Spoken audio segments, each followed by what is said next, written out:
स्वतंत्र भारत में अभी संविधान बना ही था, बाबा साहब भीमराव अंबेडकर की भावनाओं के विपरीत जाकर के तत्कालीन कांग्रेस सरकार ने धारा 370 को देश के संविधान में जबरन डालने का काम किया था। और 1975 को कौन नहीं जानता है, संविधान का गला घोंटने का काम इमरजेंसी के माध्यम से कांग्रेस ने ही किया। संविधान का सर्वाधिक मखौल कांग्रेस ने और उसके इंडी गठबंधन से जुड़े हुए लोग, चाहे वह समाजवादी पार्टी हो, चाहे वह टीएमसी हो, चाहे वह आरजेडी हो, चाहे वह आम आदमी पार्टी हो, इन्हीं लोगों ने उड़ाया है कि देश बाबा साहब भीमराव अंबेडकर के द्वारा बनाए गए संविधान से चलेगा। ये देश पर्सनल कानून से नहीं चलेगा और सरिया कानून से भी नहीं चलेगा। देखिए, इस संविधान का सबसे ज़्यादा माखौल कांग्रेस पार्टी ने और उसके इंडी गठबंधन से जुड़े हुए लोगों ने उड़ाया है और आज भी उड़ा रहे हैं। देश के अंदर स्वतंत्र भारत में अभी संविधान बना ही था, बाबा साहब भीमराव अंबेडकर की भावनाओं के विपरीत जाकर के तत्कालीन कांग्रेस सरकार ने धारा 370 को देश के संविधान में जबरन डालने का काम किया था। देश के अंदर संविधान में जितने संशोधन किए, चाहे अभिव्यक्ति की स्वतंत्रता को कैद करने का कार्य कांग्रेस सरकार के द्वारा पहली सरकार में किया गया था।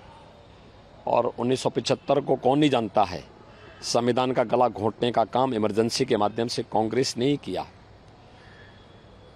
अन्य अवसरों पर भी कांग्रेस ने कार्य किए। बाबा साहब भीमराव अंबेडकर बार बार इस बात को कहते थे कि धर्म के आधार पर आरक्षण नहीं हो सकता, संविधान सभा में भी और उसके बाद भी उन्होंने इसका विरोध किया।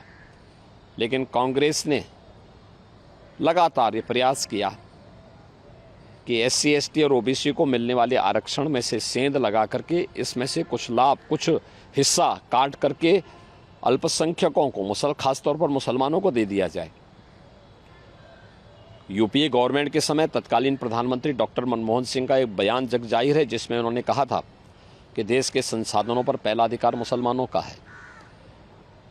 यूपीए सरकार के समय जस्टिस रंगनाथ मिश्रा कमेटी और justice Rajendra Sachar committee SC ST और ओबीसी के आरक्षण में सेंध लगाने की कुत्सित मंशा के साथ लाई गई थी।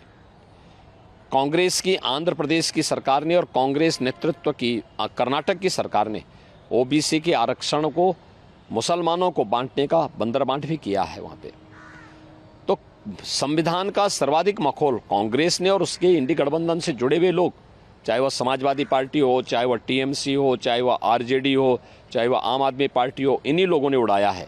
और ये लोग लगातार आज भी यही प्रयास कर रहे हैं, इनके द्वारा यही कार्य किया जा रहा है। समाजवादी पार्टी ने 2014-2012 के इलेक्शन में अपने मैनिफेस्टो में इस बात का उल्लेख किया था कि वह मुसलमानों को भी आरक्षण देगी। पीएससी में, उत्तर प्रदेश की पीएससी में 15% मुस्लिम आरक्षण की व्यवस्था घोषणा भी समाजवादी पार्टी ने की थी। समाजवादी पार्टी का जगजाहिर जो चरित्र है, जगजाहिर है। आरजेडी में लालू जी पहले ही बोल चुके हैं कि बिहार के अंदर सभी मुसलमानों को वे आरक्षण का लाभ देंगे। टीएमसी के एक फैसले को अभी कलकत्ता हाईकोर्ट ने पूरी तरह पलट करके सरकार के मुंह पे तमाचा मारा है और कहा कि धर्म के आधार पर आरक्षण नहीं हो सकता। इनका कांग्रेस का मैनिफेस्टो क्या कहता है कि भारत के अंदर पर्सनल लॉ लागू करेंगे। पर्सनल लॉ लागू करने का मतलब तालिबानी शासन। बेटी स्कूल नहीं जा पाएगी, माताएं बहनें मार्केट और ऑफिस नहीं जा पाएंगी, बुर्का पहन करके घर में दबा रहना पड़ेगा। भारतीय जनता पार्टी इस बात को कहती है, मोदी जी के नेतृत्व में किया भी गया है। बेटी बचाओ बेटी पढ़ाओ से लेकर के मातृवंदना योजना से लेकर के नारी शक्ति वंदन अधिनियम, देश की पहली संसद में यह अधिनियम पारित हुआ जो महिलाओं को विधानसभा और संसद में 33% आरक्षण की सुविधा देता है।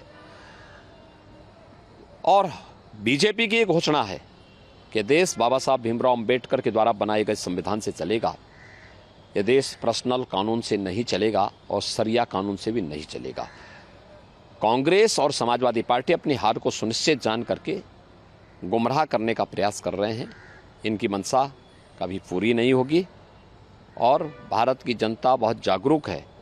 वह मोदी जी के नेतृत्व में फिर एक बार मोदी सरकार बनाएगा और जनता की ओर से आवाज़ आ रही है अब तो कि जो राम को लाए हैं हम उनको लाएंगे और राम भक्त ही राज करेगा दिल्ली के सिंहासन पर। तो स्वाभाविक रूप से परम राम भक्त मोदी जी हैं, परम राष्ट्र भक्त मोदी जी हैं। तो मोदी जी के नेतृत्व में एनडीए और भारतीय जनता पार्टी प्रचंड बहुमत की सरकार बनाएगी और उधर हम लोग जा चुके हैं।